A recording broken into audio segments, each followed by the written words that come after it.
Welcome to our May Treasury Technology Briefing, part of our ongoing series. I'm Lori McCulley, and I head our Treasury Technology practice. I'm joined today by my colleague Jeff DiOrio, a principal in our Treasury Technology practice, and two special guests, Tom Durkin from Bank of America Merrill Lynch and Jason Torgler of Reval. Today, as with every quarter, we'll bring you our perspective on the ecosystem of technology that enables Treasury visibility and analytics for the management of cash, trade, and risk worldwide. Today, we're devoting our time to something we're hearing a lot about from clients, security in their Treasury technology. A few logistics before we start. We will end in 30 minutes. We welcome questions following the webcast, but we'll reply off the air to keep the session on time.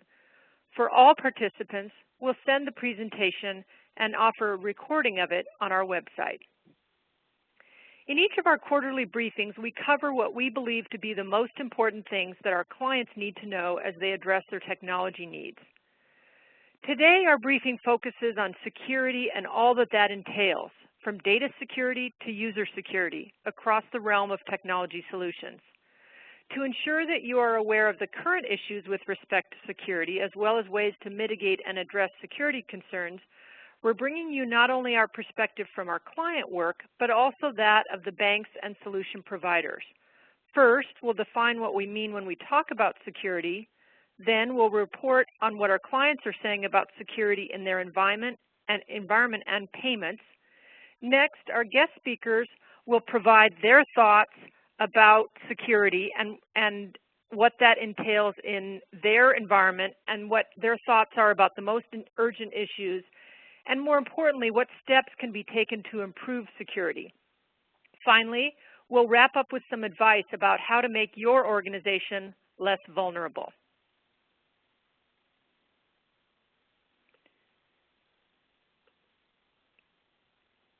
In our look at security relating to Treasury technology today, we will be reviewing three elements in particular. One, data security. This is the safety of data in your Treasury systems, whether it's bank account numbers, personal data related to signers, or even cash balances. Our clients have expressed concerns about keeping data safe from breaches. With seemingly daily headlines about corporations facing data breaches, Treasury is justified in their concern about financial data. Organizations are increasing their vigilance about financial partners' ability to protect their data, and that's evidenced by risk assessments and desire for evidence of certifications. Two, connectivity layer security. Here, we're referring to the security of the transmission channel. For many of our clients, that means secure FTP, host-to-host connections with their banks, or SWIFT connections. It starts with the connectivity mechanism itself and then extends to the data transmissions in and out, including confirmations. Three, finally, any discussion of this topic has to include user security. Companies seek to ensure that proper roles and responsibilities exist within their Treasury systems and bank platforms. Often, though, we find clients with which we work haven't put in place some of the tools that their financial partners provide within their systems. You'll hear about some of those in our discussion today.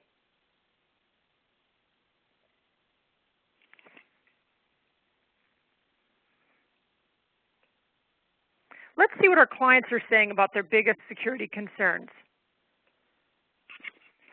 We wanted to know in our first question if Treasury and IT have stepped up their look at security. Jeff, no surprise here.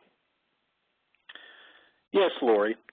Over the last several years, we've seen IT become much more involved in technology selections, as well as validation of offerings and partners. Part of this is due to their regulatory and compliance remit. We believe another reason IT is most concerned about security compromise from a breach of data is the fact that many firms have gone to hosted or SaaS solutions where the information is housed outside of the organization. So to your point earlier about risk assessment and security certifications, those are what IT care about.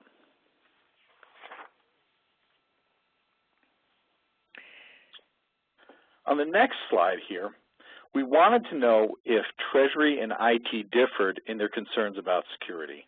So we asked, what's the most pressing concern of each? For IT, it's security breach, losing or compromising data by far. Treasury, on the other hand, has to contend with user administration on a day-to-day basis. Updating permissions and platforms is a daily activity that's burdensome. Often, users leave companies and they're still permissioned on systems. We have recommended to many clients that they find ways to access HR employee updates on a regular basis, particularly if the Treasury personnel are worldwide. That's right, Jeff, and while Treasury may worry less about security breach causing an outage or losing data because it hasn't happened, some companies have faced systems being down at any one point in time, and that's disrupted transmissions of payments. What we hear more and more, though, from treasurers at the end of the day is, can someone take money from us?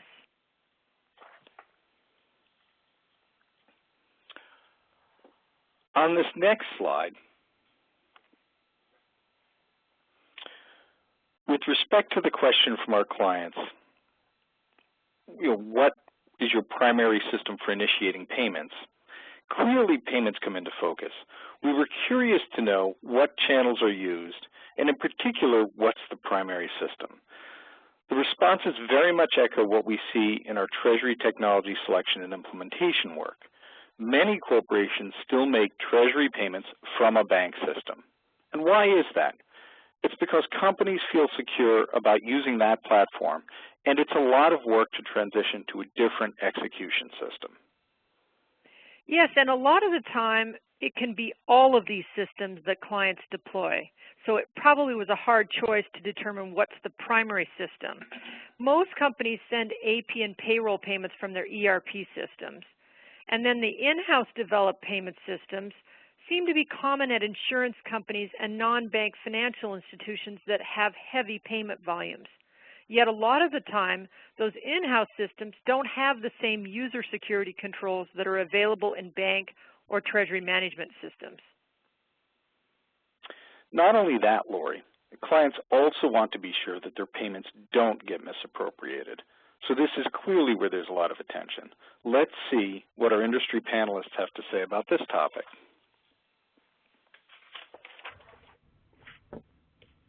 I'd like to introduce Tom Durkin from Bank of America. Tom is the head of Integrated Channel Solutions. Thanks, Jeff. And Jason Torgler from Reval. Jason is the Vice President of Strategy, and Reval is a SaaS TMS provider. So Tom, why don't you start? What's your perspective on the data security issue? Well, thanks, Jeff. Absolutely a heightened issue when it comes to the practitioners' voices that we're hearing today. I would say we've certainly seen an uptick in regards to the type of inquiries around security, the due diligence aspect, and as Lori mentioned, some of that is driven by the macroeconomic events that we all see, whether it's on the news or the front page of the Wall Street Journal. You're seeing those things, and then you think about it from a Treasury standpoint and say, how does this apply to me? Picking apart the security layer in a little bit towards the points we laid out at the beginning around data. A number of practitioners that we work with have data in multiple systems, if you think about it. And how are they looking at it across that variety of space, whether it is in their core ERP system, the account information that's resident in a bank's proprietary online channel, or within the workstation itself. So there's data points in multiple areas, and so I think it's expanded the horizon that the Treasury practitioner has to evaluate when they want to understand the risk aspect.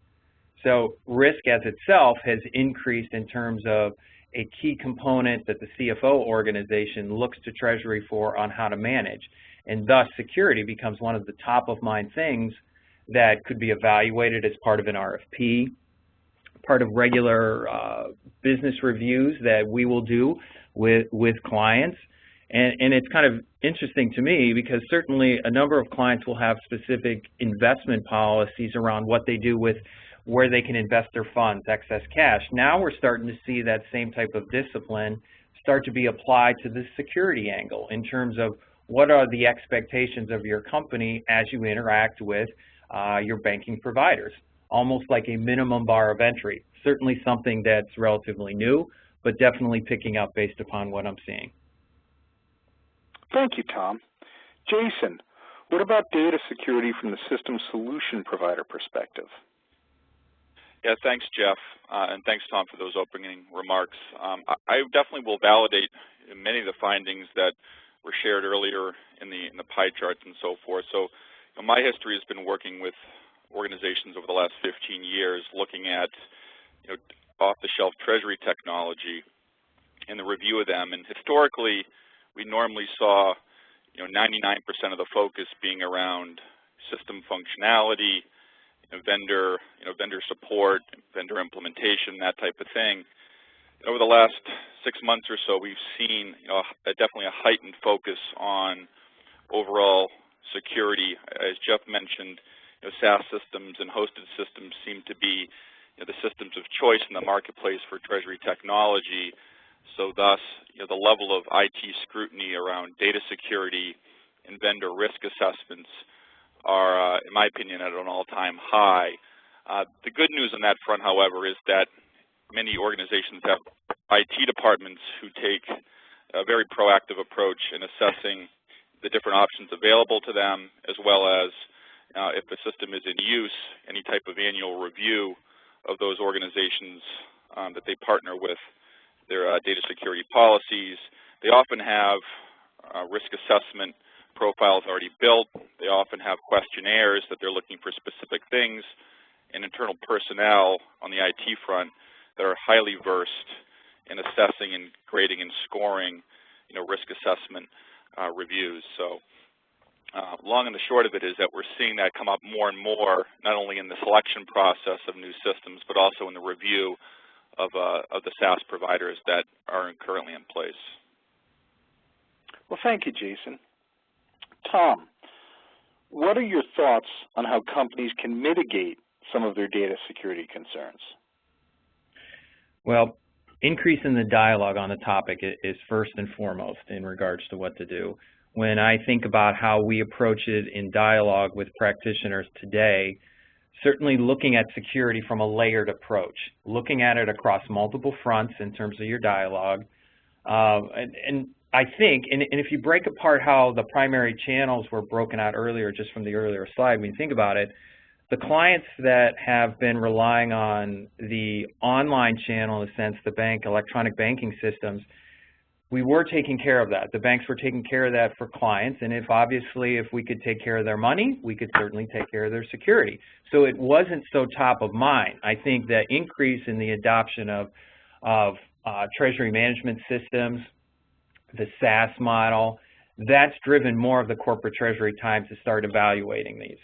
But one thing that really comes across in terms of top of mind for us is certainly around the opportunity for awareness. Regardless if the client is moving from, say, an online channel to a host-to-host file or to Swift corporate access, there's still a strong need for security awareness.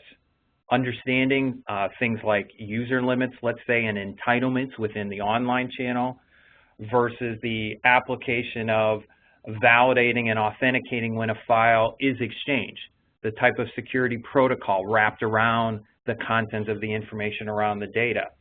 And then certainly I think a back to basics type approach as well is pretty critical in regards to who are your vendors and who you're paying and what type of review you're doing on your core accounts payable system. That's coming up more and more. Tom, those are some excellent suggestions. Jason, let me throw it over to you. Do you have anything to add? Yeah, I'd echo most of that. I know we're going to get into further dialogue around user security. I think Tom and I will both agree that taking advantage of the system's capabilities around locking down users and user rights and some of the administration around users is going to be a hot topic, which we'll get to in a second. Around the more focused around the data security element, definitely looking into the vendor's SSAE 16 certification. We tend to see a huge difference between kind of hosted solutions and SaaS solutions as it relates to what that covers.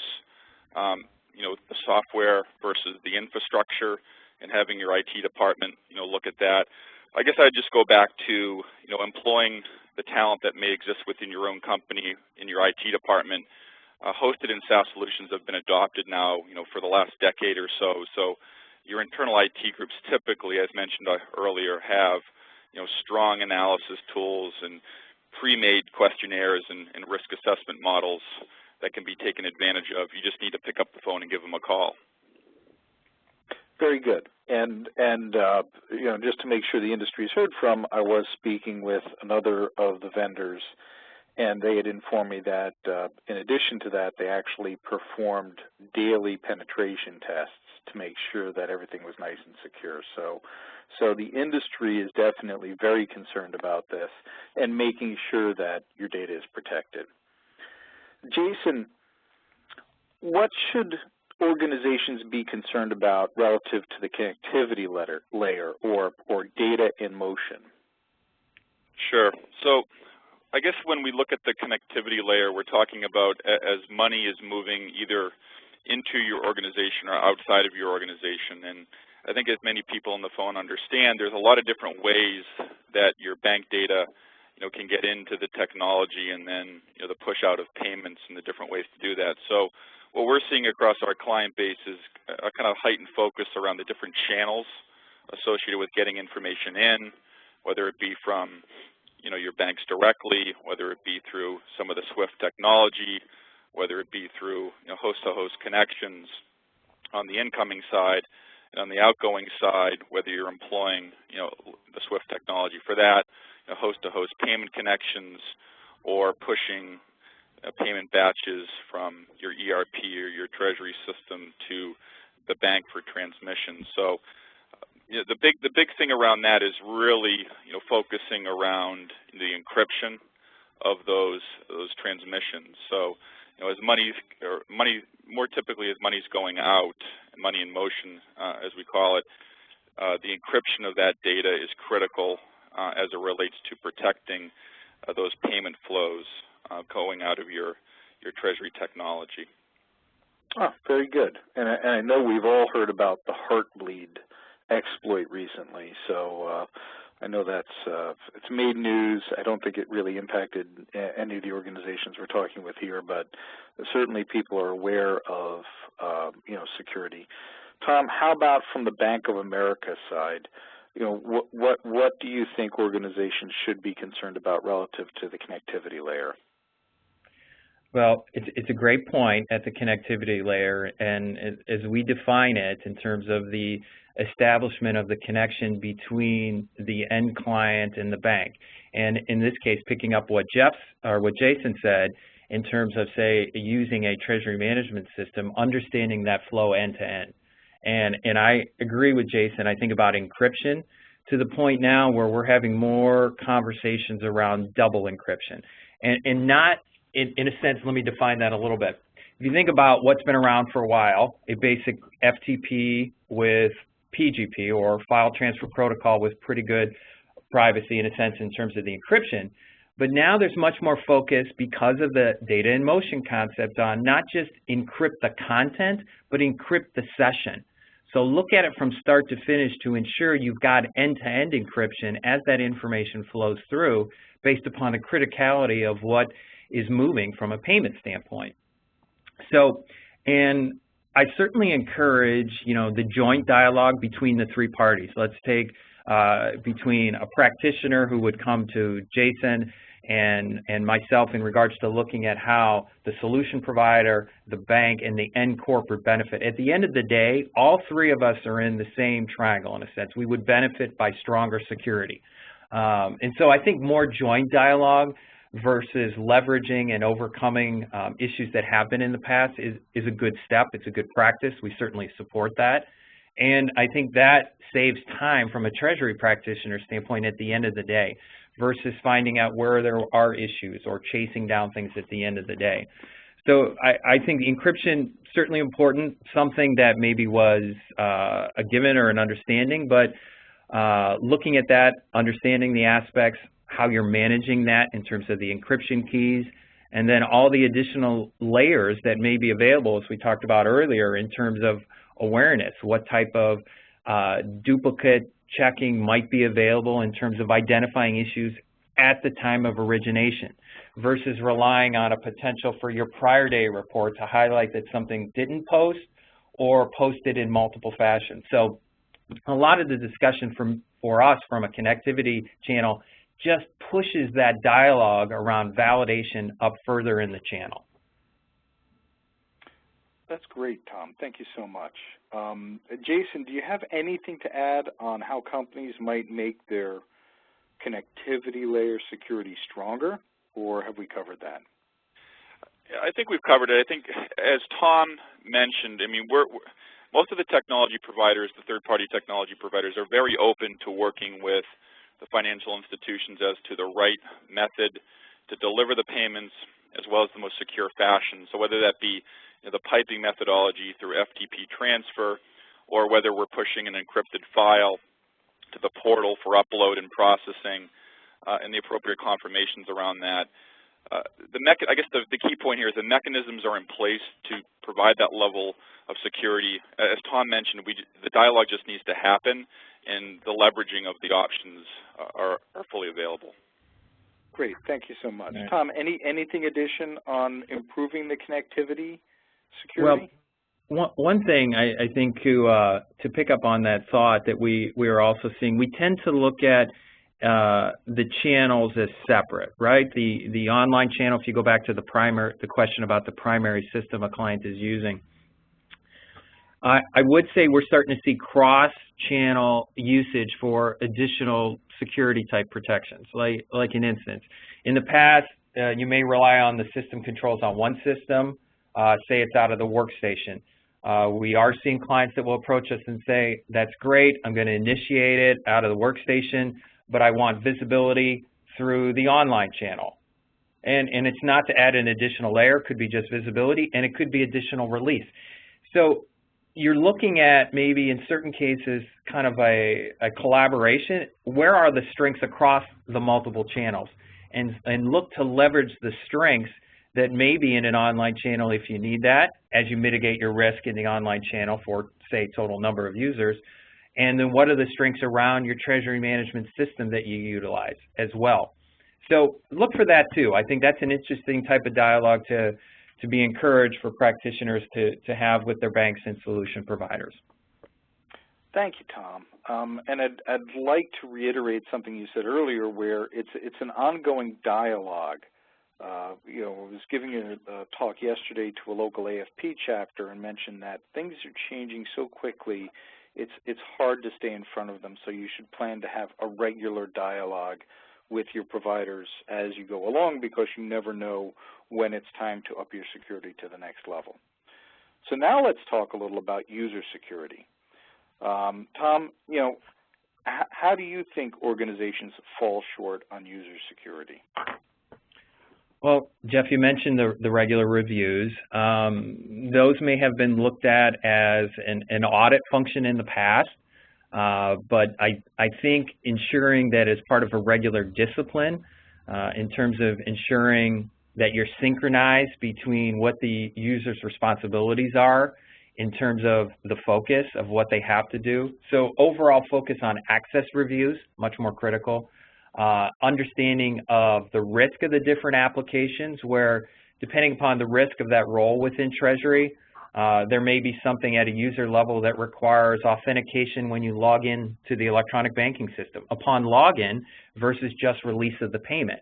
So there's a number of different steps to look at relative to the role, and clearly understanding the role and how the risk factor may increase or decrease based upon what that user is doing. Like, say, from a Treasury standpoint versus someone who may be accessing it for a validation of the balance or posting certain levels of accounts receivable. There's different degrees of tolerance, and I think that's pretty critical in terms of the importance. And then when you think about the disciplines, Jason mentioned something earlier about leveraging the strengths across your organization from a technology standpoint. Absolutely true, because I think we do a series of webinars as well on protection around fraud and security, best practice steps. I don't think all of those sink in terms of how we do that. We continue to try and raise the bar around that.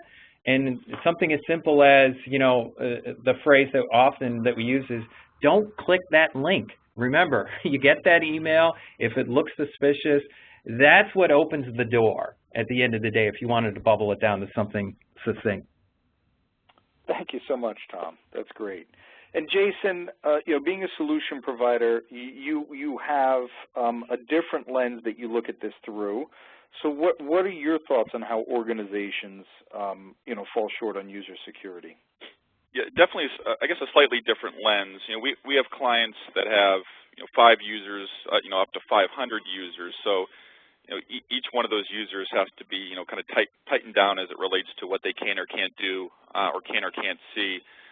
The big thing is, you know, most companies don't take full advantage of all the user administration that's available. So I'll give you some examples. You know, one would be allowing users only to access the Treasury technology through unique IP addresses. So if there's concerns about users getting access to the system outside of their firewall or their environment, you know, we can lock down, or a lot of the technology providers can lock down access by, you know, by IP address. The whole user administration, as far as dual administration, setting up users, approving users, having your technology provider actually be a third administrator to enact a user, you know, those are things that we're seeing more and more common right now. And then just the normal password protections around resets, timeouts, strong password enforcement, things like that are becoming more and more popular and being mandated by IT departments. And last but not least on the user setup is that most of the technology solutions out there have very, very strong ability to lock down user rights as it relates to what they can do or can't do, or, you know, can see or can't see. And it can get really, really granular as to how you set up those users with permissions, as well as being able to see what they're doing through audit logs, and kind of internal audit reviews of where they've been in the system. So the key message here is that the tools are typically fully available. They have been under-leveraged in the past, but I guess now is the time to take advantage of what's available. Well, thank you so much, Jason, and thank you as well, Tom. I know that our clients and the participants of this webinar very much appreciate your viewpoints on this subject. And now I'd like to move on to what we call a call to action. As we help both our corporate and financial services clients address Treasury technology and security, we have some advice we'd like to leave you with. 1, Treasury should engage in the dialogue with IT. So that means make sure that you're thinking about security when you address operational risk. It's not just about disaster recovery. And in fact, we believe that the role Treasury has to play with respect to security is growing, and that means, as our panelists said, that involves dialogue.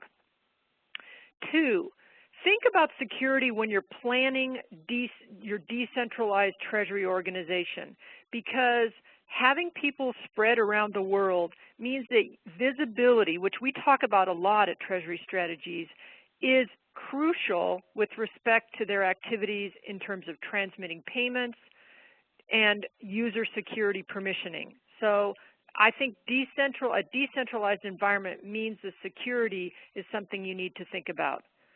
And 3rd, cooperate with IT security.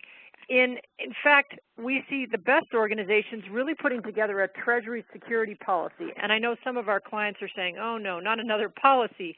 But really, this is something that's cropped up, and we think it merits some guidelines around what we've talked about today: data security, connectivity layer, and user security. And finally, make sure that you're using all that your platform providers give to you in the way of security and compliance. What we just talked about in terms of user security is something that we don't see enough clients taking advantage of all the tools that are available to them. Thank you for your time today. Be sure to send us any questions you have, and thanks to everyone who attended. Join us in August for our next Treasury Technology Briefing.